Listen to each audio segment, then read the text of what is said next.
Hey, I'm Johnny Trombukas, and welcome to my kitchen, where we don't have a lot of counter space or cabinets to store stuff. So I'm gonna make this kitchen island to help us solve those two things. Let's get started. I'm starting with the base, and more specifically, the legs and the rails.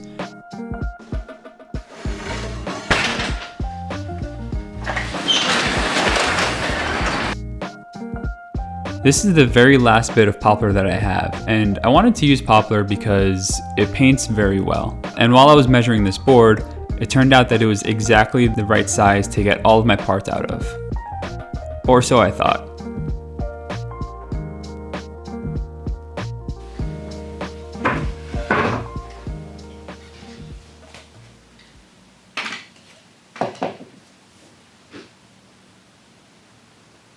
I messed up. I need 4 of these and I cut 2.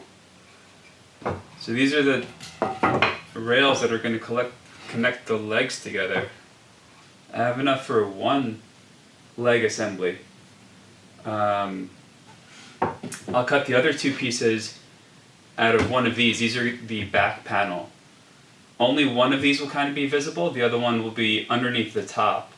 So I'll cut the other 2 out of this, and then I'll cut another one of these out of a 2x4.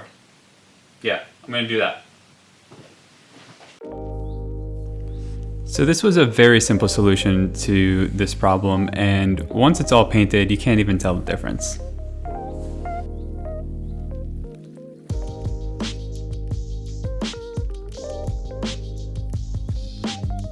Next up, I need to cut a groove for the plywood to sit into.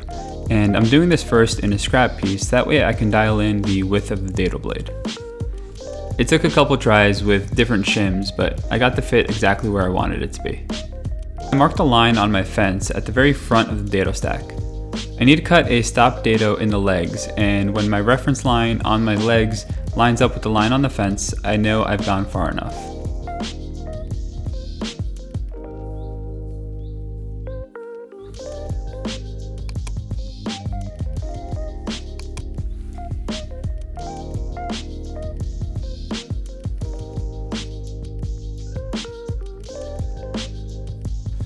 This just needs to be done on the legs, and all the other pieces get a full-length groove running from end to end. The 2x4 is about 3/8 of an inch thinner than all the other pieces, so the groove is off-centered. When I'm assembling the base, I'll make sure to put the thinner side on the inside of the cabinet, that way it's much less visible. Next up, I erased the line on my fence and drew a new one that lines up with the end of this router bit. I'm using the router table to remove the majority of the material that's left behind by the table saw. I have a video and plans for adding this router table to my table saw, and they're linked in the description if you're interested. The inside of these corners was still round because of the router bit, but that was very easy to remove with some chisels, especially in such a soft wood like poplar. One of the last things to do on these legs is to cut a taper on the bottom sides. Once I cut one side, I tape it back on so that I have a square reference for the second cut. This is done to the inner sides of the bottom leg, and it's important to pay attention where you're cutting them here in relation to the dado that we cut earlier. After that, I gave all the pieces a round over and sanded them to 220 grit so that they're ready for paint. But before we can do that, I reminded myself I like to do things the hard way sometimes.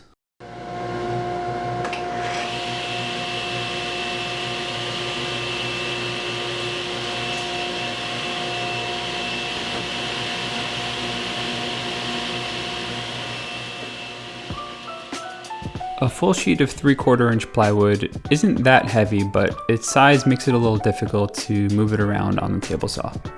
So a better way to do this is to roughly cut out the sizes that you need on the floor with a circular saw, and then cut them down to final size on the table saw.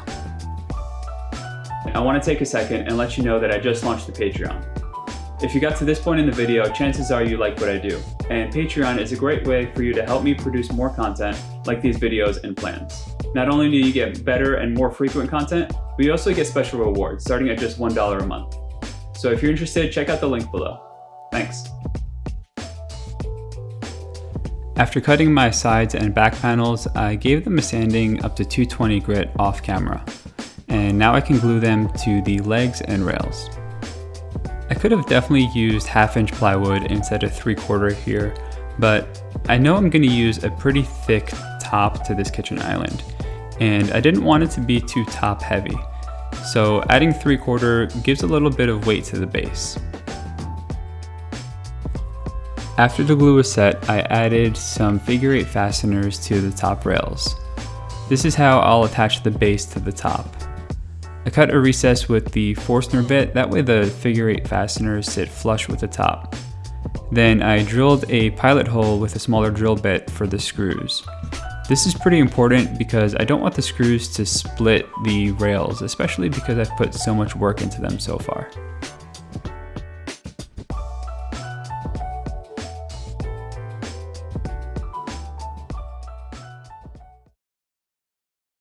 At this point, I switched my focus over to the top, and for that I'm using 2-inch thick ash, and this is a little too thick for the top. So after cutting them to rough length, I planed all of them to clean up the faces and reduce the thickness.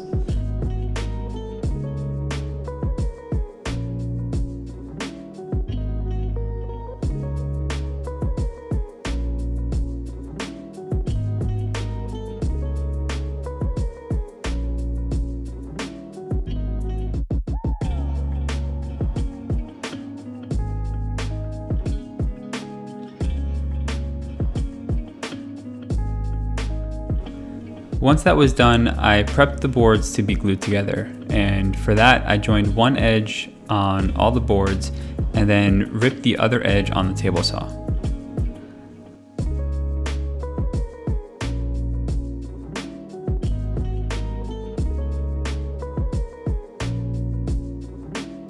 There was a bit of color differences between the boards, so I ripped one of them in half, that way I can create some uniformity in the top.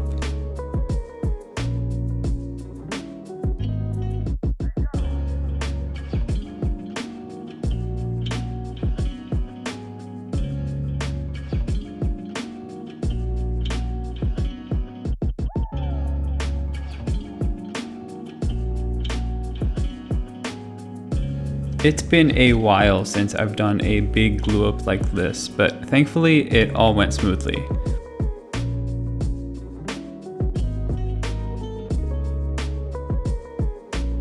I added clamps from the bottom and the top, and I also clamped the boards to each other on their ends to keep them as flat as possible, similar to what you would do with a biscuit joiner, dowels, or a domino.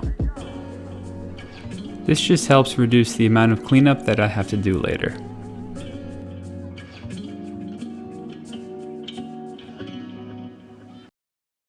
With the glue dry, I trimmed the ends of the panel, and I wanted to get this as long as possible. I was shooting for 48 inches, but it ended up coming to be 47. Next up, I drew some lines on the top, and I wanted to curve one of the longer ends and also round all the corners. It's pretty slow going, especially in such a thick hardwood, but the jigsaw is probably the best way to cut this out. I'm reaching around here so that I can catch the cutoff. That way it doesn't prematurely break off and create some tear out on the bottom. But yeah, I was so focused on that I forgot about the jigsaw. Thankfully, the only damage was a bent bit, but I was able to bend that back and we were back in business. While cutting out the rest of the curve, I remembered this time not to forget about the jigsaw. I rounded over the top and bottom edge, that way it better matches the base. And after this, I did some sanding, and while I was doing that, I noticed this crack. It's pretty small and I don't think it'll expand, but since this is a kitchen island, I'm concerned about food getting caught in there, so I filled it with some brown CA glue, that way it blends in. Now it was time for some finish.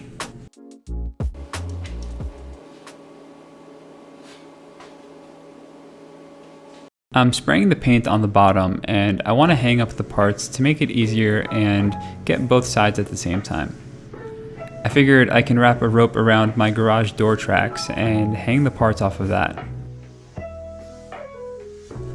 I'm wrapping a wire through the figure 8 fasteners so that I can make a hook and hang it on the rope.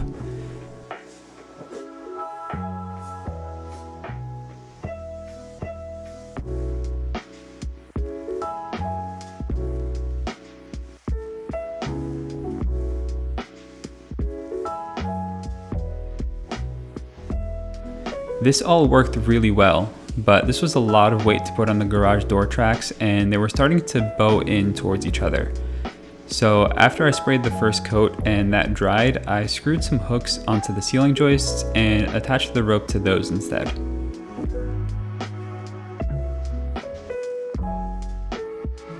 After a few coats of paint, it's time for finish, and I'm using Halcyon from Total Boat. This is going on the base, the top, and the shelves. It's a water-based finish, so it won't amber the wood like other finishes might, and that's perfect here because I'm going for a lighter look. With that dry, I'm adding some corner brackets to the back piece, and this is how I'll attach the back and the sides together.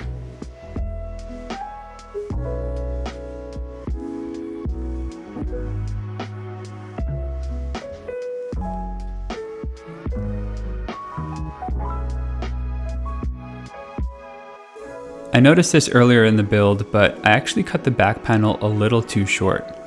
I thought about using cove molding to cover the gap between the back and the sides, and I actually really like how this looks. I think it plays really well with the curves on the top.